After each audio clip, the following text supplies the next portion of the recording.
అందరికీ నమస్కారం. Very good afternoon. ఈరోజు మనం బ్లూ మీడియా మన వైఎస్ భారతక్క గారి పేపర్ గురించి మనం ఈరోజు ప్రెస్ మీటు. ఈరోజు సాక్షి పేపర్లో ల్యాండ్ టైటిలింగ్ చట్టం అద్భుతం అంటూ ఈటీవీలో స్టోరీ. ఏంది? ల్యాండ్ టైటిలింగ్ చట్టం అద్భుతం అంటూ ఈటీవీలో స్టోరీ. ఈరోజు సాక్షి పేపర్ హెడ్లైన్ న్యూస్ అది. ఈటీవీ ల్యాండ్ టైటిలింగ్ గురించి, యాక్ట్ గురించి అద్భుతం అని జగన్మోహన్ రెడ్డికి కితాబ్ ఇచ్చిన ఈటీవీ అని చెప్పి ఈరోజు సాక్షి పేపర్లో ఫ్రంట్ పేజ్ న్యూస్ వేస్తున్నారు. టాప్. ఒక విధంగా చెప్పాలంటే ఈరోజు ఎల్లో మీడియా అని పదే మీరు చెప్తుంటారు. ఆ ఎల్లో మీడియా, మీరు ఏ ఈటీవీ ఈనాడు పేపర్ని మీరు ఎల్లో మీడియా అంటారో వైఎస్ భారతక్క గారు, ఈరోజు మీ పేపర్లో మీ జగన్మోహన్ రెడ్డి కోసం ఈటీవీ కోట్ చేశారు. వాళ్ళ ఫోటో వేశారు, రామోజీరావు ఫోటో వేశారు, చంద్రబాబు నాయుడు గారు ఫోటో వేశారు. అంటే ఈరోజు మీ పేపర్లో ఈటీవీ పేరు రాసి ఈ రామోజీరావు ఫోటో వేస్తే అంటే అది కరెక్టనా అని మీరు ప్రజలకు చెప్తున్నారా? అంటే ఈటీవీకి, ఈనాడుకి, మిగతా ఆంధ్రజ్యోతికి, ఈ పేపర్లందరికీ దీనికి విలువలు ఉన్నాయి, మంచి పేపర్లు, నిజాలు రాస్తున్నారు అని మీరు జనాలను నమ్మించేదానికి ప్రయత్నిస్తున్నారా? ఈ స్టోరీ అసలు ఈటీవీలో ఏం రాశారు అని అసలు మీరు చూసారా అని నేను అడుగుతున్నా. మీరు చూసారా?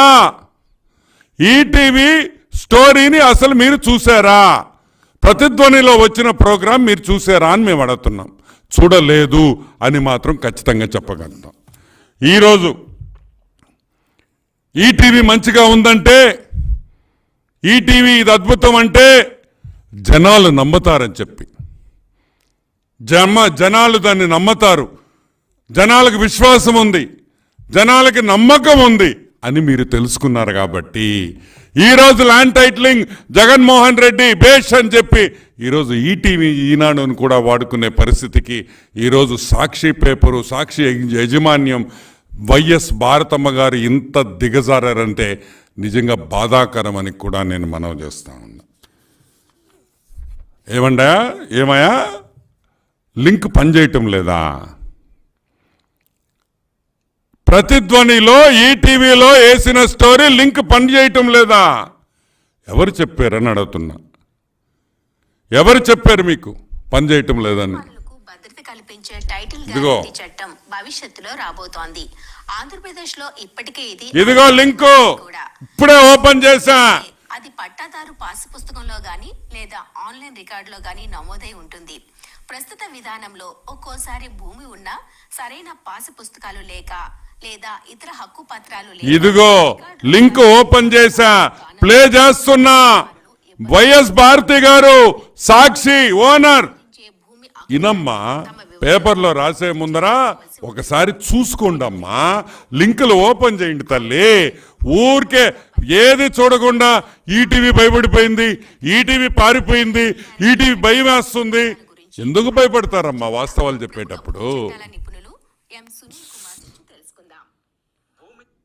ఓకే, ఇదేంది? ఇది ప్రతిధ్వనిలో ఒక ఇంటర్వ్యూ. ఎవరితో? సునీల్ కుమార్. ఎవరి సునీల్ కుమార్? తెలంగాణలో లాయర్. తెలంగాణ లాయర్, తన ఆంధ్రావాడు కూడా కాదు. సరే, ధరణి పోర్టల్లో తెలంగాణ గవర్నమెంట్లో అప్పుడు అతను ఇన్వాల్వ్ అయి ఉన్నాడని మాకు సమాచారం. అది వాస్తవం కూడా. ఈరోజు ఇదే సునీల్ కుమార్ ఈరోజు ఏపీ గవర్నమెంట్ సలహాదారుడు. అవునా కాదా? ఏం మీ తొక్కల పేపర్, మీ తొక్కల సాక్షి పేపర్లో వేయండి అయ్యా. సునీల్ కుమార్ మా అడ్వైజర్ అని ఎందుకు వేయలేదు? అది మర్చిపోయారే. ఎలా మర్చిపోయారు? సునీల్ కుమార్ సలహాదారుడు అనే విషయం మీ పేపర్లో ఎందుకు వేయలేదు? మీరు అంటారు కదమ్మా, సాక్షి మొన్న ఒక ఇంటర్వ్యూలో చూసా వైఎస్ భారతి గారిది, మేము చాలా కరెక్ట్గా వేస్తామండి, చాలా నిబద్ధత గల పేపర్ అని. ఇదేనా వన్ సైడెడ్ న్యూస్ వేస్తారా మీరు? వన్ సైడెడ్ న్యూస్ వేస్తారా? సరే, అసలు ఆ ప్రోగ్రాం ఏంటి? ఆ ప్రోగ్రాము ఒక ఇంటర్వ్యూ. ఇదిగో ఈటీవీ నుంచి ఈటీవీ యాంకరు ఈ సునీల్ కుమార్ గారిని ఒక ఇంటర్వ్యూ చేస్తూ ఉంది. ఆయనకి తెలిసింది, ఆయనకి ఏమేమి అనుమానాలు ఉన్నాయో ఈ సునీల్ కుమార్ గారు ఇంటర్వ్యూలో చెప్పారు. అది జరిగింది. అంటే ఒక ఇంటర్వ్యూ చేసి ఆ ఇంటర్వ్యూలో సునీల్ కుమార్ ఏది చెప్పారో వాస్తవం అనుకుంటే, సునీల్ కుమార్ చెప్పింది అతని పర్సనల్ వ్యూ ఒక ఇంటర్వ్యూలో చెప్పాడు. మేమందరం కూడా మా ఇంటర్వ్యూలో మేము పర్సనల్ వ్యూస్ ఇస్తాము, అంతేగాని అది ఈటీవీ వచ్చేసి అద్భుతం అని చెప్పిందా? దాంట్లో అద్భుతం అని చెప్పారా?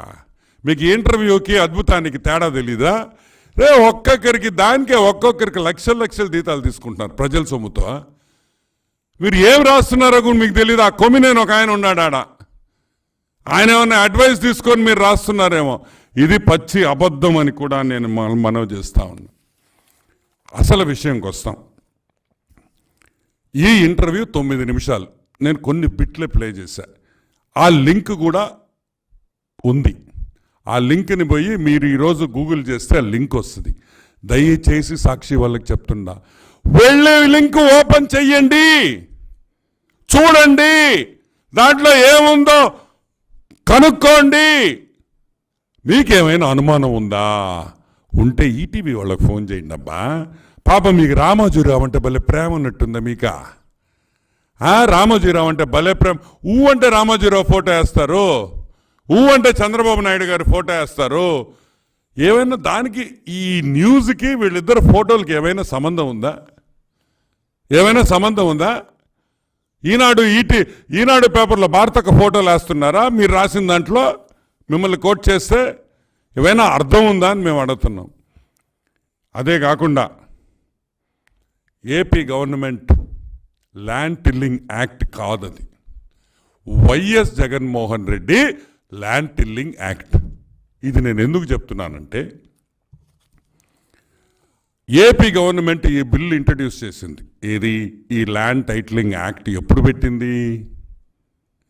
2019 జూలైలో పెట్టింది. 2019 సంవత్సరం జూలైలో పెట్టింది ల్యాండ్ టిల్లింగ్ యాక్ట్. సరేనా?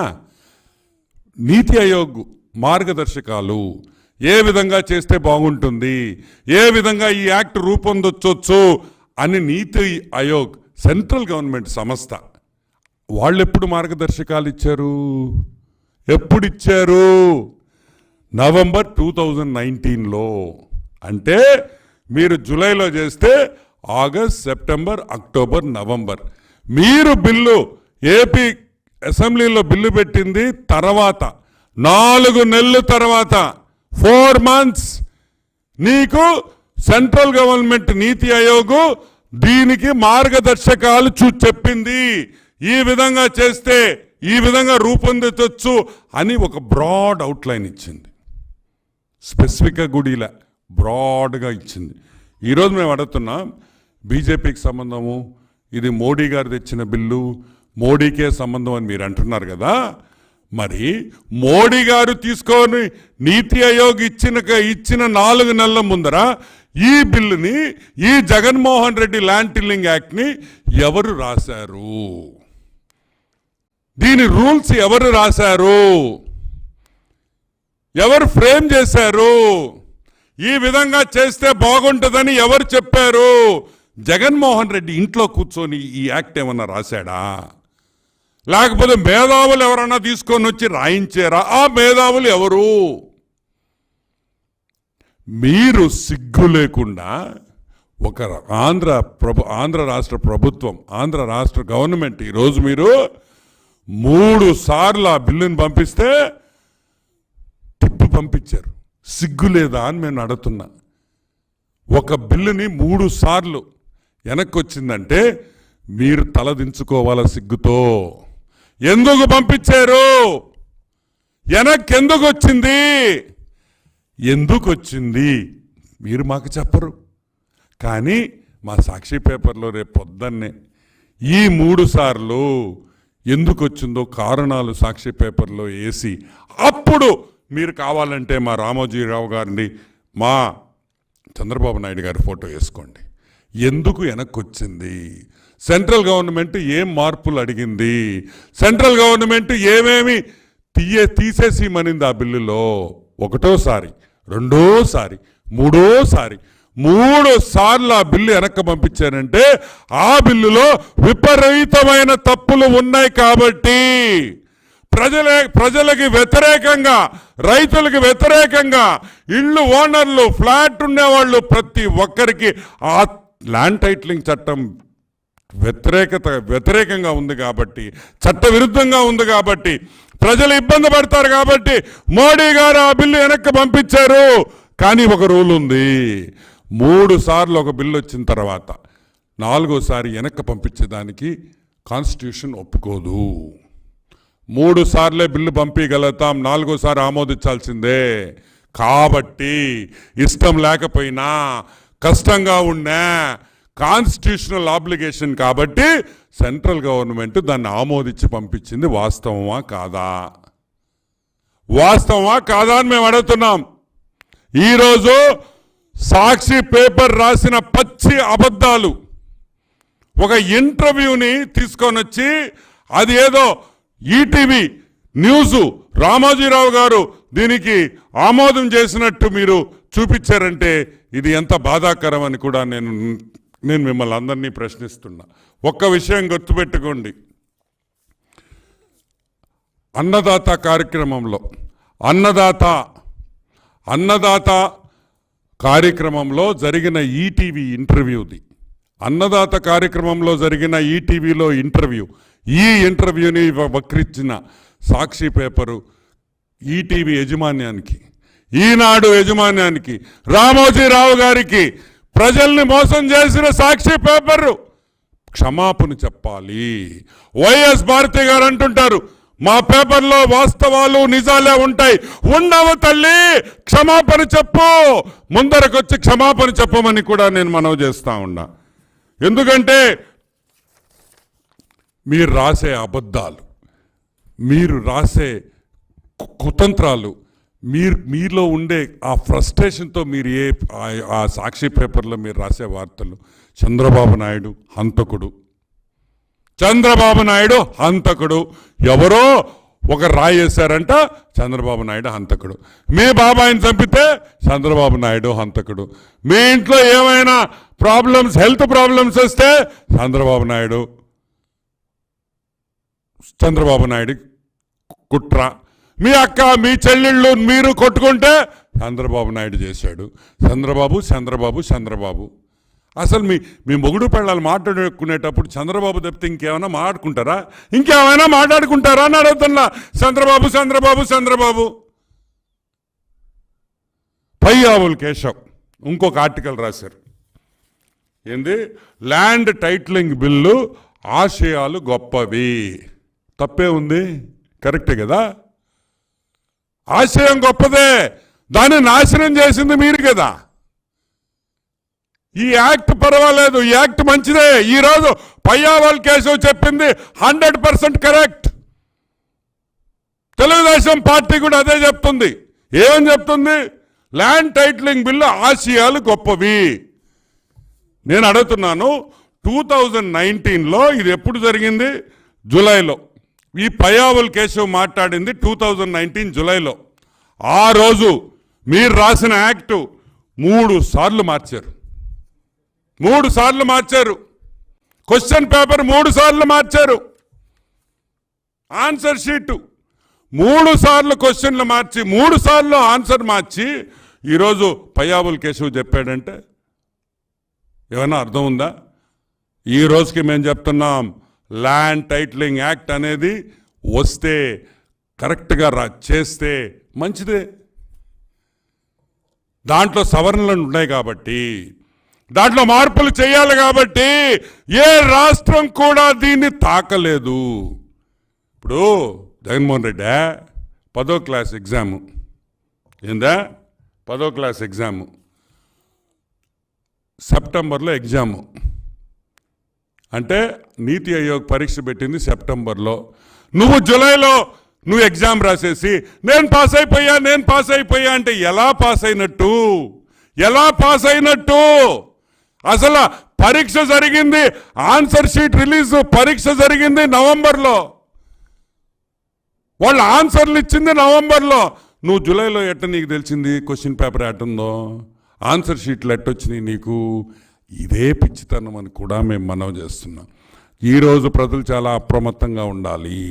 పయ్యావల్ కేశవ్ చెప్పింది ముమ్మాటికి నిజం. ల్యాండ్ టైటిలింగ్ యాక్ట్ ఆశయాలు చాలా గొప్పవని చెప్పాడు. ఆ రోజుకి ఈ రోజుకి ఎన్ని సవరణలు జరిగినాయో చూడండి. ఏమయ్యా, 2019 బిల్ సెక్షన్ 15 జడ్జి గారితో ట్రిబ్యునల్ ఏర్పాటు. ఏది? సెక్షన్ 15 జడ్జి గారితో ట్రిబ్యునల్ ఏర్పాటు. 2023లో గోవిందా ఎత్తేశారు. ప్రత్యేక హైకోర్టు బెంచ్ ఏర్పాటు 2023 వచ్చే లోపల దాని సంగతే లేదు. అటువంటి మార్పులు ఇంకా నేను చెప్పుకుంటా పోతే చాలా ఉన్నాయి. 6, 8, 9 పాయింట్లు మాకే దొరికినాయి. ఈరోజు మేము అడుగుతున్నా, ఈ చట్టం మీరు తీసుకొని వచ్చినప్పుడు ఎవరినైనా అపోజిషన్ కానీ మేధావులను కానీ మిగతా పార్టీ వాళ్ళని కానీ పిలిచి ఏమైనా డిస్కషన్ పెట్టారా? రైతులతో ఏమైనా మాట్లాడారా? ఈ కన్స్ట్రక్షన్ చేసి ఈ రియల్ ఎస్టేట్ చేసే వాళ్ళతో ఏమన్నా మాట్లాడారా? వాళ్ళని ఏమన్నా సలహాలు అడిగారా? ఏ విధంగా ఈ పెడితే మీకేమన్నా ఇబ్బందులు వస్తాయని ఏమన్నా అడిగారా? పివి రమేష్ ఒక ఐఏఎస్ ఆఫీసర్, 25 ఏళ్ళు ఏపీ ప్రభుత్వంలో పనిచేసిన ఐఏఎస్ ఆఫీసర్ ఈరోజు ట్వీట్ కొట్టాడు, ఈ ల్యాండ్ టైటిలింగ్ యాక్ట్ వల్ల నేను అన్యాయం అయ్యాను, ఈ ల్యాండ్ టైటిలింగ్ యాక్ట్ వల్ల నాకు రావాల్సిన స్థిరాస్తి, నా తల్లి తండ్రి దగ్గర నుంచి రావాల్సిన స్థిరాస్తి ఇరుక్కోపోయింది, నేనే బాధ్యుణ్ణి అని ఒక ఐఏఎస్ ఆఫీసర్ ఈరోజు ట్వీట్ చేశాడంటే ఈరోజు ఎంత భయంకరమైన ల్యాండ్ టైటిలింగ్ యాక్ట్ ఆలోచించండి అని కూడా మనవి చేస్తున్నా. దయచేసి దీని మీద అందరు నోర్లిప్పాలి. ఈరోజు సిఐడి వాళ్ళు నోటీసులు ఇచ్చారు, దీని మీద సిఐడి వాళ్ళు నోటీసులు ఇచ్చారు, మాకు కూడా నోటీసులు ఇవ్వచ్చు రేపు. కానీ ఒక అన్యాయం జరుగుతుంటే ఒక అబద్ధాన్ని నిజం చేయాలని ఈరోజు వైసీపీ ప్రభుత్వం ట్రై చేస్తూ ఉంటే దాన్ని ఎదుర్కోవాల్సిన బాధ్యత, న్యాయం, ప్రజలకు న్యాయం చేయాల్సిన బాధ్యత తెలుగుదేశం పార్టీ మంది ఉంది అని కూడా నేను మనవి చేస్తున్నా. ఇంకో సింపుల్ పాయింట్ చెప్తున్నా వినండి. ఈరోజు నా ల్యాండ్ నుండి ఈరోజు ఇడుపులపాయ ఉంది, జగన్మోహన్ రెడ్డి ఇడుపులపాయ. జగన్మోహన్ రెడ్డికి 30-40 ఎకరాలు ఉన్నట్టు ఆయన ఎఫిడవిట్లో చూపించుకున్నాడు. నేను ఒక కాగితం తీసుకోపోయి ఈ కాగితంని నేను పోయి అప్పీల్ చేస్తా. ఏమని? దీంట్లో నాకు ఉంది అని. నేను చెప్పంగానే దాంట్లో ఇమీడియట్గా రెడ్ డాట్ వేసి దాన్ని పక్కన పెడతారు. 3 నెలలు టైం ఇస్తారు, నువ్వు అప్పీల్ చేయాలా. 2 ఏళ్లలో నువ్వు అప్పీల్ చేయకపోతే నీకు ఇంకా ఆ భూమి మీద హక్కు లేదు. ఫర్ ఎగ్జాంపుల్, నీకు అసలు తెలీదు నేను పెట్టినట్టు. జగన్మోహన్ రెడ్డికి నేను ఆయన భూముల మీద నేను ఒక కంప్లైంట్ వేశాను, అది నా భూమి అని జగన్మోహన్ రెడ్డి తెలియకపోతే, ఒక్కసారి ఆలోచించి తెలియకపోతే 2 ఏళ్ల తర్వాత ఆ భూమి నాది అయిపోతుంది, ఇడుపులపై నాది అయిపోతుంది. నేను పోయి ఇడుపులపై నాదని నేను వేరే వాళ్ళకి అమ్ముకోవచ్చు. ఏం చట్టం అండి ఇది? మార్పులు చేయరా? మాకు తెలియకుండా ఎవరో ఒకరు కంప్లైంట్ ఇస్తే పక్కన పెట్టేస్తారా? ఇవన్నీ ఉన్నాయి. ల్యాండ్ టైటిలింగ్ యాక్ట్ అనేది తప్పులు ఉన్నాయి, అవన్నీ కూడా మనం సవరించాల్సిన అవసరం ఉంది. సో తెలుగుదేశం ప్రభుత్వం రాగానే బాబు గారు దీని మీద ఒక డిసిషన్ తీసుకుంటారు. దాన్ని మంచి ఏ విధంగా తీసుకురావాలనేది మన ప్రభుత్వం వచ్చిన తర్వాత చేస్తాం. నమస్కారం, థ్యాంక్ యూ.